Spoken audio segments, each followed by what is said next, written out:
भिवानी में खाद्य सुरक्षा को लेकर सख्ती, पिछले 6 माह में 200 केस निपटाए। घटिया क्वालिटी पर भारी जुर्माना, फूड सेफ्टी विभाग का अभियान जारी। लोगों से अपील, खाद्य पदार्थों की कमी दिखे तो करें शिकायत।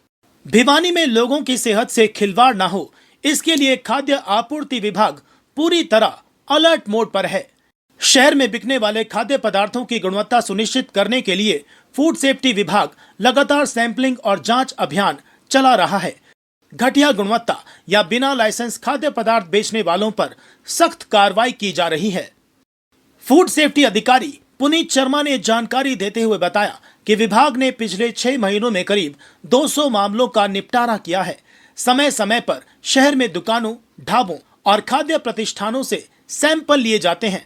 यदि जांच में कोई सैंपल सब स्टैंडर्ड या मिसब्रांड पाया जाता है तो मामला एडीसी कोर्ट में भेजा जाता है। उन्होंने बताया कि नियमों के तहत यदि खाद्य पदार्थ की गुणवत्ता में कमी पाई जाती है तो सेक्शन 51 और 52 के अंतर्गत सख्त जुर्माने का प्रावधान है। सब स्टैंडर्ड उत्पाद पर 5 लाख रुपए तक का जुर्माना, मिस ब्रांडिंग पर 3 लाख रुपए तक का जुर्माना, बिना लाइसेंस खाद्य पदार्थ बेचने पर भी 3 से 5 लाख रुपए तक का जुर्माना लगाया जा सकता है।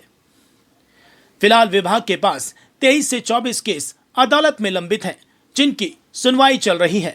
पुनीत शर्मा ने कहा कि लोगों को स्वच्छ और सुरक्षित भोजन उपलब्ध कराना विभाग की प्राथमिक जिम्मेदारी है और ये अभियान लगातार जारी रहेगा। फूड सेफ्टी विभाग ने लोगों से अपील की है कि यदि कहीं भी खाद्य पदार्थों की गुणवत्ता में कमी नजर आए तो वे ऑफिस में आकर या ऑनलाइन पोर्टल पर शिकायत दर्ज करें। आपकी एक शिकायत कई लोगों की सेहत बचा सकती है। क्लिक इंडिया न्यूज के लिए अभय ग्रेवाल की रिपोर्ट। की गुणवत्ता जांचने के लिए समय समय पर पूरे डिस्ट्रिक्ट के अंदर सैंपलिंग की जाती है। सैंपलिंग के जिस हिसाब से रिजल्ट्स आते हैं, अगर हमारे पास रिजल्ट्स सब स्टैंडर्ड आते हैं या मिसब्रांड कैटेगरी में आते हैं तो उनकी सुनवाई एडीसी कोर्ट के अंदर होती है। दूसरी तरफ वहीं लाइसेंस और रजिस्ट्रेशन के केस हैं, वो भी सेक्शन 58 और 63 के अंदर एडीसी कोर्ट के अंदर सुनवाई है। अगर सैंपल कैटेगरी अनसेफ के अंदर आते हैं तो वो सीजीएम कोर्ट के अंदर केस चलते हैं। किस तरह से सैंपल से ले गए हैं, किस तरह से सुनवाई है, जुर्माना लगाया जाता है? देखो, सैंपल्स तो लगभग हर तरह के लिए जाते हैं। ये हम मोस्टली उसमें सैंपल मिल्क प्रोडक्ट्स के होते हैं। जहाँ तक जुर्माने की बात है, सेक्शन 51 और 52 के अंदर अगर सैंपल सब स्टैंडर्ड कैटेगरी में आते हैं तो 5 लाख रुपीज़ तक का जुर्माना है। अगर मिसब्रांड कैटेगरी के अंदर आते हैं तो 3 लाख रुपीज़ तक जुर्माना है। वहीं लाइसेंस केस में अगर हम बात करें तो अगर विदाउट रजिस्ट्रेशन काम कर रहे हैं तो 58 में 2 लाख रुपीज़ तक जुर्माना है और विदाउट लाइसेंस है तो सेक्शन 63 में 10 लाख रुपये तक जुर्माना है। कितने ऐसे जो लोग यहाँ पे सुनवाई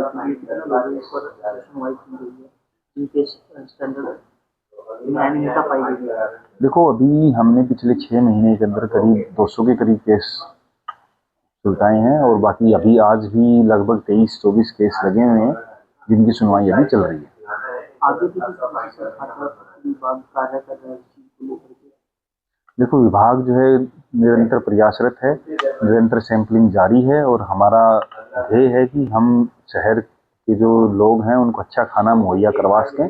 इसी संदर्भ में लगातार सैंपलिंग होती रही। पब्लिक से भी अपील है, जहां उन्हें संदेह होता है खाने की क्वालिटी गुणवत्ता कम लगती है तो आप अपने ऑफिस में जाकर रिपोर्ट कर सकते हैं या फोर्स कनेक्ट पोर्टल है उस पर जाके आप कंप्लेंट कर सकते हैं।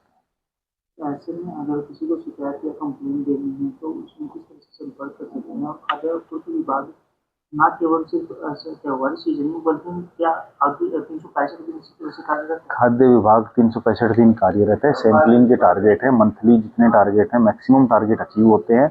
और किसी को अगर कंप्लेंट करनी है तो FSSAI कनेक्ट ऐप है, आप ऐप पे जाके लॉगिन करके डायरेक्ट दुकान की फोटो डाल के कंप्लेंट डाल सकते हो। कंप्लेंट विद इन आवर्स हमारे पास पहुंच जाती है। तो आपका